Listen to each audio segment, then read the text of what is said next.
बॉलिवूडमध्ये सौंदर्य, अभिनय आणि नात्यांच्या गोंधळलेल्या गोष्टी सतत चर्चेचा विषय ठरतो.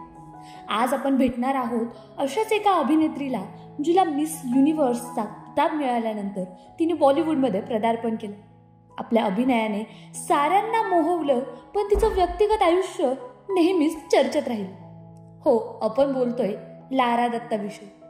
2000 साली मिस युनिव्हर्स बनलेल्या लाराने 2003 मध्ये अंदाज या चित्रपटातून बॉलिवूडमध्ये पाऊल ठेवलं. प्रियंका चोपडा, अक्षय कुमार सोबतच्या या चित्रपटात लाराने तिच्या सौंदर्याने आणि अभिनयाने प्रेक्षकांची मने जिंकली. पण लाराचा प्रवास केवळ रुपेरी पडद्यापुरताच मर्यादित राहिला नाही. तिचं प्रेम जीवनही चर्चेत आलं. लारा जवळपास 9 वर्ष मॉडेल केली दोर्जी सोबत लिव्ह इन रिलेशनशिपमध्ये होती. दोघांचं नातं इतकं कडक होतं की त्यांचं लग्न होईल असं सगळ्यांना वाटत होतं. पण अचानक त्यांच्या ब्रेकअपची बातमी आली.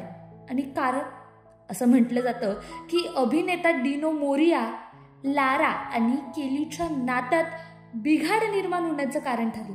अफेअर्सच्या शंकांमुळे हे नातं संपुष्टात आलं. या कटू अनुभवानंतर लाराच्या आयुष्यात आला एक नवा मोड, आणि तो म्हणजे भारतीय टेनिसपटू महेश भूपती.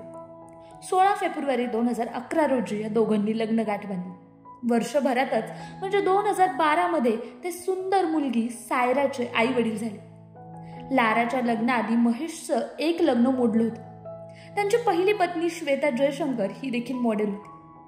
आज लारा दत्त फारसी चित्रपटसृष्टीत सक्रिय नसली तरी तिची लोकप्रियता अजूनही अबाधित आहे. 53 कोटीहून अधिक संपत्तीची मालकी नसलेली लारा एका चित्रपटासाठी 1 ते 2 कोटी मानधन घेते. जाहिरातींमध्ये ती सक्रिय दिसते. मस्ती, नो एंट्री, भागम भाग, पार्टनर, हाऊसफुल, डॉन 2 अशा एकाहून एक हिट चित्रपटामध्ये लाराने वेगवेगळ्या भूमिका साकारल्या.